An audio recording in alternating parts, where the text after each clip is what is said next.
Hey, this is Russ. Yeah, I'm back out on the road again. You know, somebody mentioned that I should make t-shirts or something that has that phrase on there, that he would buy it. I don't know about that. Isn't that a Willie Nelson thing? Does he have that trademarked?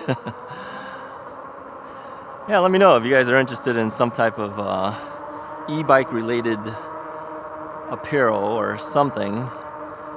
Would you guys be interested in that? If so, I could always look into it and see if we can make those things available. So where are we going today? Well, lately I've been on the kick of just riding around the neighborhoods. Now, I'll tell you the reason why I've been doing that too. Two reasons. First off, I don't know all the neighborhoods, and I kind of like looking at the houses to see what's around, and it's kind of leisurely rides. And then the other part of me says that I could ride as fast as I want on the streets and nobody's going to say anything, right? When I'm on the path, yeah, you're going too fast, you're over 15 miles an hour.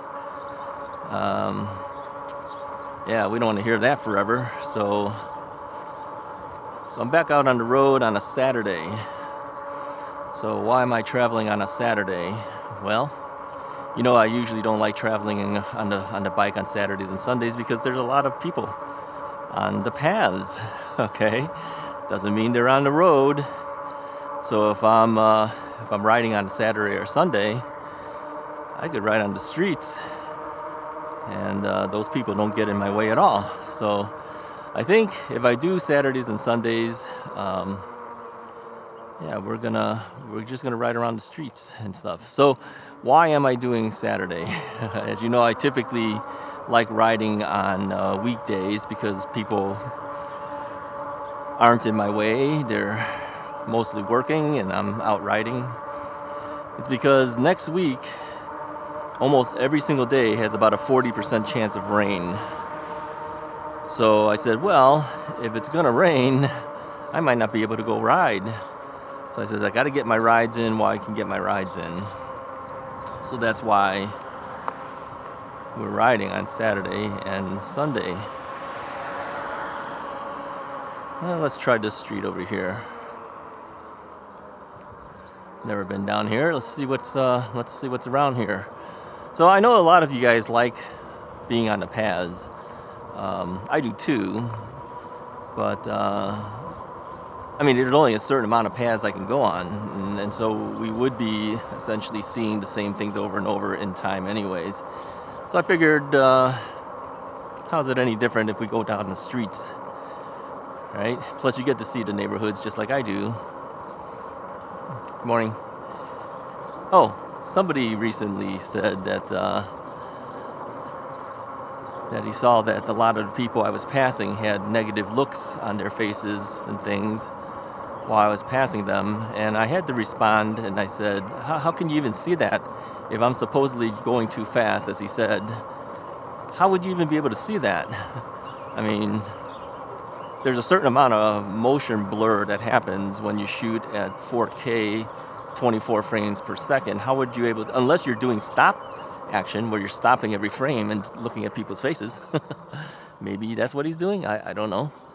And so I just had to wonder, how is he able to see that? And besides that, I get a lot of people who smile at me. They wave to me. They say good morning to me. So I don't think I don't get the negative expressions that he says people are doing to me. And a couple of you guys came to my defense. Thank you so much for that. I appreciate it when you guys help defend me. I tried to defend myself, of course, as well. I made a quick comment there too. And there was another one that came up that had to do with, well, I won't mention it again because it was offensive to him, apparently.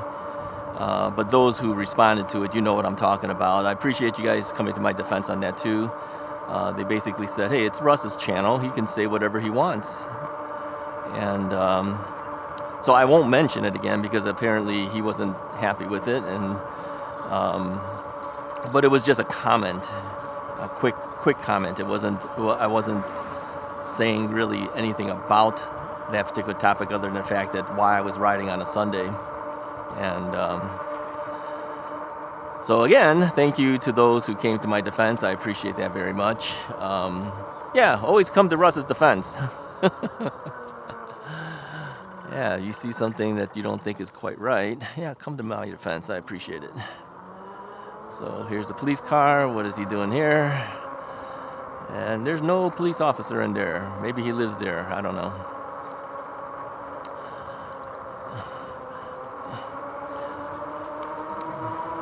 No, I think the thing is that no matter what you do, there's going to be people who like what you do. Some people won't like what you do. But he did mention that person that apparently took offense, that he liked the channel and he just didn't want certain topics to be brought up. And like I said, it was just a quick mention. I wasn't discussing the topic. I just mentioned why I was riding on Sunday. And so yeah, I'll try my best. I'll try my best not to say much more than that. See, if you're the person that made the comment, you can see I'm trying my best not to at least make that comment. But hopefully you don't take offense that I'm making the comment about the comment. So, but no, I appreciate you watching. Everyone has differences, opinions of things, so yeah, I'll do my best, okay? But I do appreciate those who again come to my defense. It's appreciated. Yeah, I don't know where I'm going.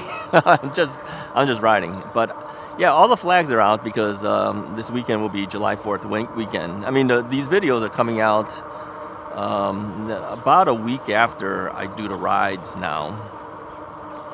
But I think if it rains next week, I'll be back to be caught up again. So that's why I'm saying that I can't seem to be able to accumulate and stockpile videos in preparation for winter time. I don't know whether it really will actually happen because we do 6 videos a week. And I will ride as long as I can ride before it's either too cold or something like snow or something like that prevents me from riding. So I will do my best. But I think, when that time comes, when it's winter time, I can't ride. Maybe I don't have enough videos to show you of the rides. Hopefully you guys still stick with me and just listen to whatever I have to say. I might be in the studio more talking about, things, e-bike related things and other things. But it's the nature of doing a channel specifically about e-biking, and you live in the Midwest. I mean, it's just beyond my control, I guess, right?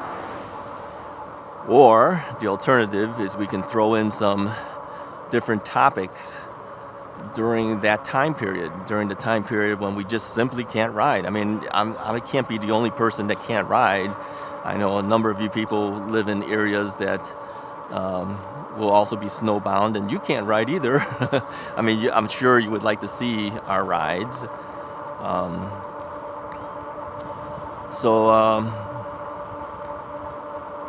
Yeah, we're just in geographical areas that just do not allow us to be out 365 days a week, a year, a week. So yeah, maybe at that time we may have to throw in some other type of topic or something, and it may not even be e-bike related at that point. And then when the spring comes back around, when we're able to get back outside, then we can pick it back up again. This is just the way it is. I mean, if you think about bike shops, right? A lot of the bike shops around here, I noticed. I haven't looked lately, but I noticed when I was younger, the bike shops were not just bike shops; they were bike and ski shops. And as a kid, I didn't understand that at first, and then it dawned on me. I says, "Wait a minute, nobody's riding their bikes in the wintertime, so what are they doing in the winter? They're going skiing." It actually makes sense that they are bike/ski shops now, right? It may be forcing us to do something similar during the winter months. We may have to do the same thing where we do maybe something totally different during those 3 or 4 month periods and then come back and hit up the e-bikes again when we're able to. And we talk about it as we go along. Let me know what your thoughts are on that, okay? If we were forced to have to do something in addition to keep the channel going during the down months, would you be okay with that? Now, you hear those little clicking sounds on my brakes. Somebody said that means that maybe your rotor and your brake pads aren't being perfectly aligned up when you're hitting the brake. It doesn't affect the braking. It just sounds funny. It sounds like it's gurgling. But yeah, I noticed it. I will say too that since getting the hydraulic brakes, I have a hard time trying to ride the Rad Rover with the regular brakes because I'm missing the hydraulics. It is a big difference. And one of you guys too had mentioned that you were thinking of switching your brake calipers to those Tech M1s, which I actually have on the Rad Rover. And I will say that it is better than the standard mechanical caliper, but it is nowhere close to the hydraulic, because I've shown before, I can do a 2-finger pull of my brake levers and literally skid my tires when going relatively fast. You can't do that with those Techs, which tells me it is that brake cable's inability to hold that thing hard and tight. Let's turn over here. To be able to skid your tires. So he said that he, after my comment back to him, that I may have convinced him to say, forget it, spend the money, get the full hydraulic brake. I think his issue was the same issue why I switched mine to the Tech on the Rad Rover, is because it's a lot easier. You're just changing out the caliper. You don't have to deal with the cabling. Okay, we were playing chicken with a squirrel there. Squirrel decided to go back the other way. He did not go forward. So yeah, I think I convinced them that it's better to just go ahead and spend the money, get the full hydraulic brake if that's what you're thinking of changing, to get some type of hydraulic system. I'm not saying that the Techs are not good. I'm just saying they're not as good as full hydraulics. Let's turn here. But I'm glad to have made the change, because even though it may not stop as well as this brake, that those Tech M1s kept me from having to keep fiddling with the caliper, to bring those brake pads closer or farther, or adjustments of this and that to, pull on the cable and everything. It's just a lot of work on mechanical brakes. And I'm noticing that many of the bike companies are now trying their best to include hydraulic brakes in their bikes, but that of course also means that the bike prices are going up because of it.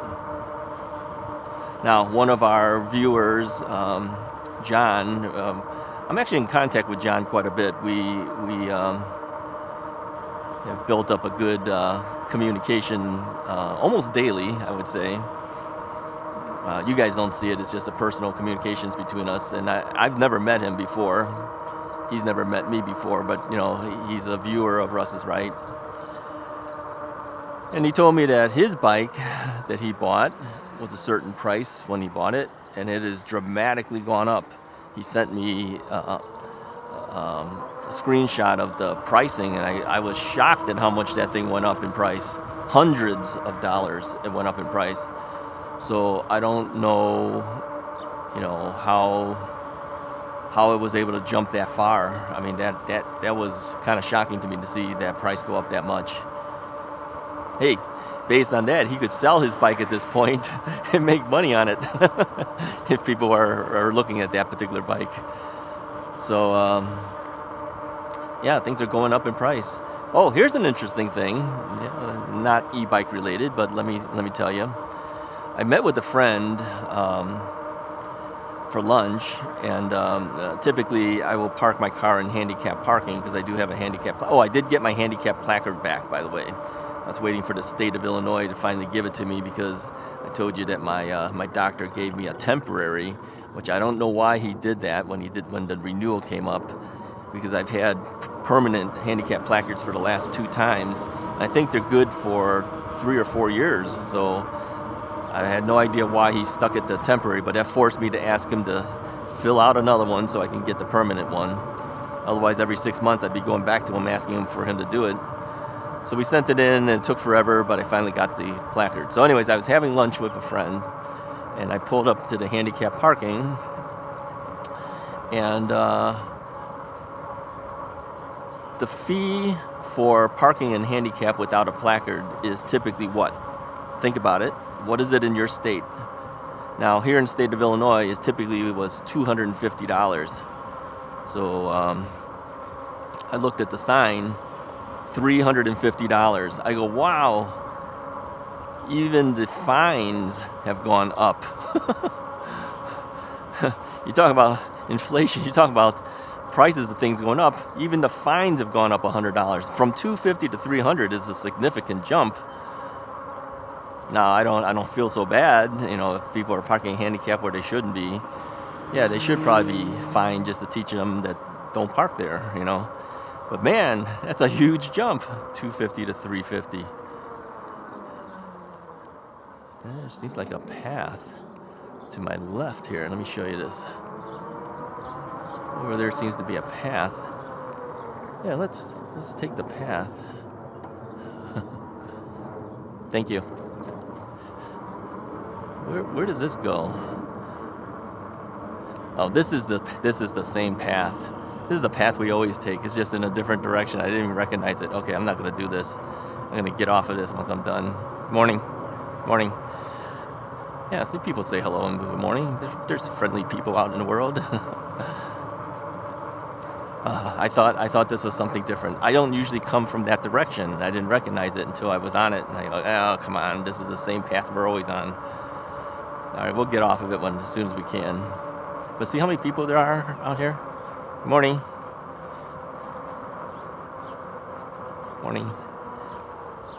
See, people are saying hello, and they seem to be happy. Dogs, let's see if the dogs try to get me. Morning. Good morning.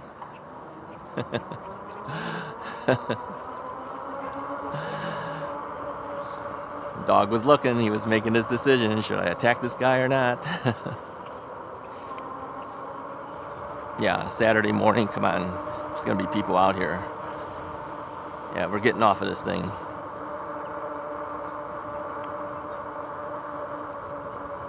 All right, left or right?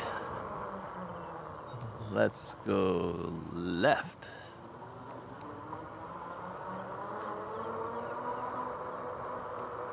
No, if you ride the streets, at least in the suburbs here, if you ride the neighborhood streets, there's nobody in your way. It doesn't matter if it's Saturday or Sunday. There's not going to be a whole lot of people in your way. Do it early up in the morning. People are still sleeping too. They're not out. Some people are, but not that many.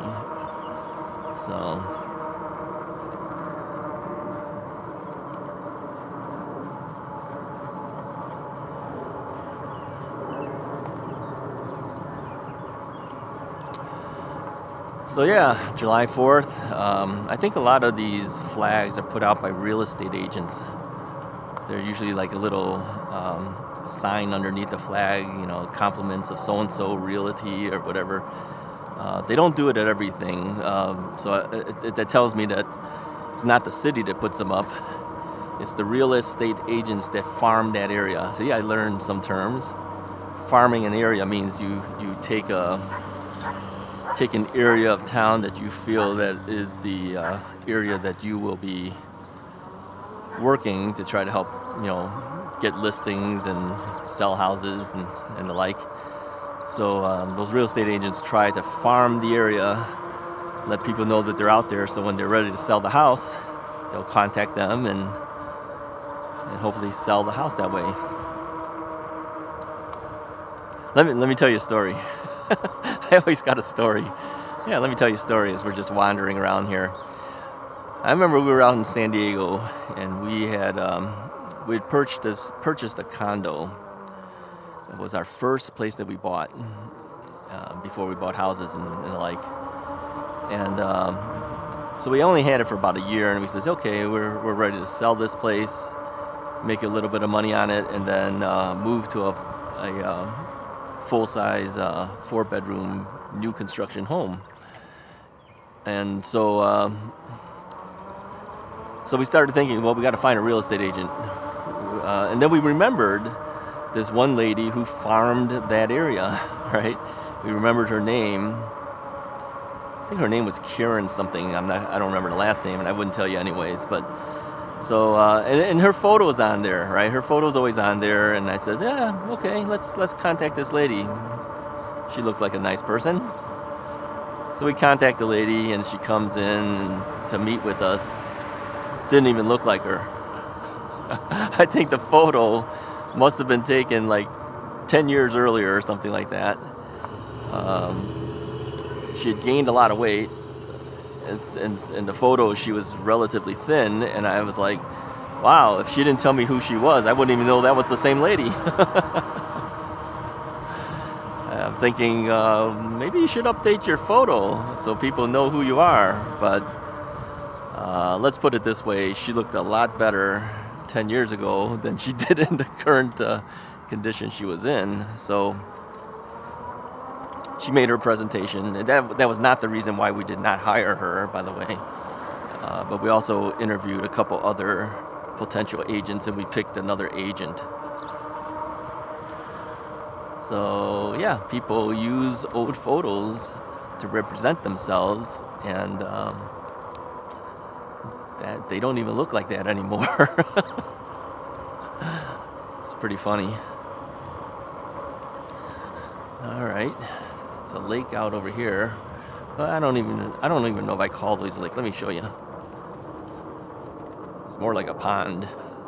Yeah, it's more like a pond. It's not really a lake.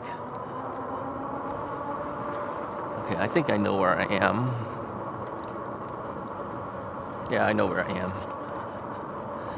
You know, when I'm just riding and talking and really not paying attention other than just looking at houses and the like in neighborhoods, I can get lost really fast. Because it's not areas I'm usually used to going down, so I don't even recognize the neighborhoods half the time. We're going to have to pull off because if I keep going, I'm going to run into a major street. There's a car behind me, so let me just throttle here. Let the car go through.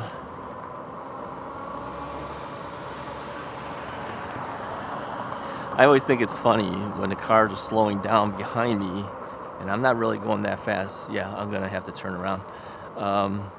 Because I think the cars are actually looking at my bike. A lot of them haven't seen e-bikes before. So they see this big monster bike. I'm just hopping around here. And so they take the opportunity to check out your bike. Because really, if they were driving normally, they would just pass me and get out of there, right? But if they're taking their time, staying behind you, they've got to be checking you out. You see a big guy on a big bike.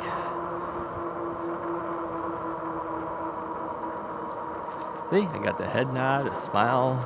People aren't that upset with me. They're not. In general, they're not. Sometimes they might be if I'm on the path, is what he's saying. I don't know.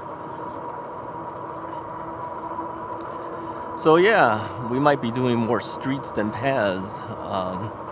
We don't need that negativity. I'm finding, even like I mentioned before, even at Bussy Woods, as much as I've always wanted to be at Bussy Woods, because I was never able to ride that until I bought an e-bike, I find the people there very negative.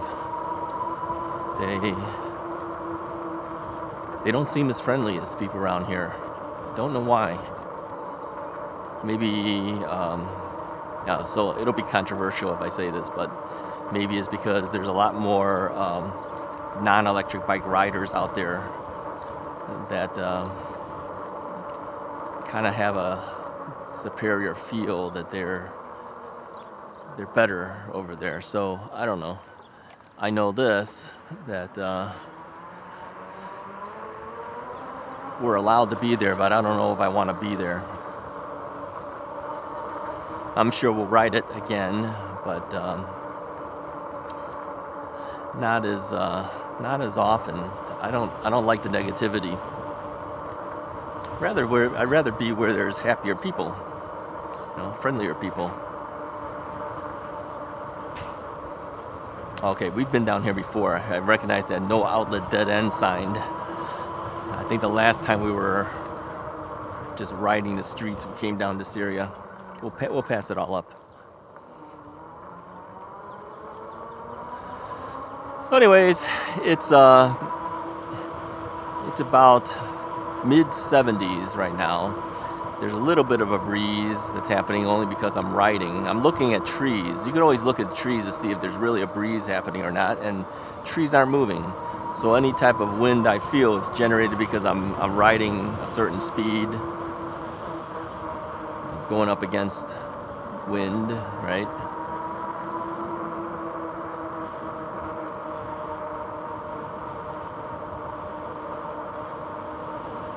So what about these long sleeves? Have they worked out? I think they have. I have the black one and this yellow one. I kind of switch between them.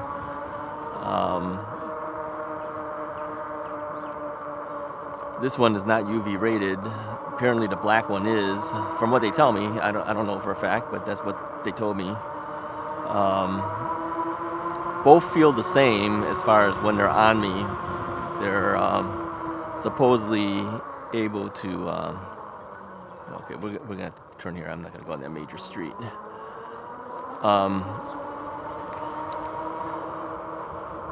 Both seem to allow you to supposedly wick away some of the sweat and the like, but with the wind blowing up against you, I don't really sweat. I only start sweating with these things on when I stop riding. Then there's no wind, and when there's no wind, they're kind of hot. Okay, I don't know where I'm going. I don't know if I'm heading in the right direction to get out of here or not, because the no outlet thing is ahead of us. I think what we got to do, let's go this way here. I think we got to head out of here and then continue to go to the right once we're out of this whole section. This whole section seems to be, I don't know if they're apartments or condos or something like that. On my right, that is. We just got to get out of this area. And so because of the way it is, they don't cut through. You've got to go back onto a more major street to be able to cut through it. So this street is a little more major, so it goes around it then.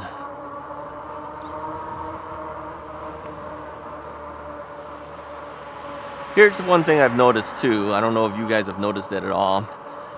Because I use a thumb throttle maybe, or maybe even with a half twist throttling, maybe you've noticed this with yourself. My right hand tends to go numb after a while. If I'm holding the throttle or doing whatever, and then this grip always tends to slip. It's not as sticky as this grip, and that's probably because it's really just a shorter grip, so there's less things for it to grab onto.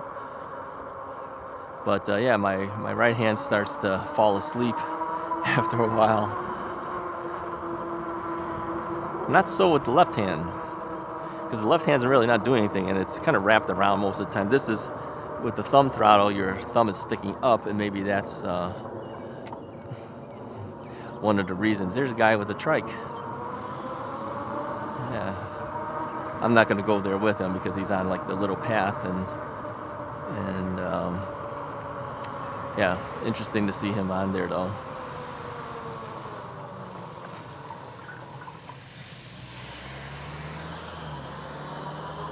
The thing with the recumbent bikes, not a trike. Did I say trike? The thing with he had a recumbent bike. The thing with the recumbent bikes, I have a recumbent exercise bike at home. But the thing with the recumbent bikes, they're always so low to the ground. I've always felt that, if you're passing cars on the street or whatever, are they actually able to see you well enough? That's always been my fear with that type of vehicle. I mean, with a bike, I'm pretty tall up there, right? Kind of hard to miss me. But when you're on a recumbent bike and you're so low to the ground, can the cars really see you well enough? I know a lot of them put the little orange triangle flag on a big pole. You know what I'm talking about? They put those up on their bikes just to get some additional visibility. Sorry, I'm going to take a swig of water here. I'm drying out.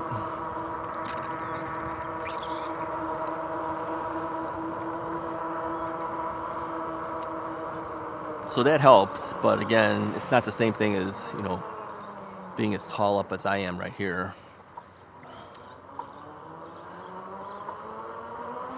All right, so this lady was pushing an electric lawnmower. Any of you guys have an electric lawnmower?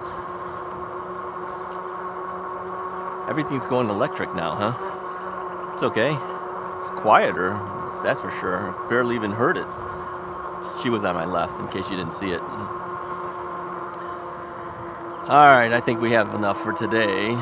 Let me cut this thing off. We'll continue it on another day. If you like this video, go ahead and hit that like button. Hit the subscribe button if you haven't already done so. We are growing quite a bit now. We have passed the 8,000 subscriber mark. I think as of the date that I'm recording this one, we were at 81, almost 8,200, something like that. By the time you see it, hopefully it might be close to 9,000. Yeah. Let's turn here. Anyways, I'll talk to you guys next time.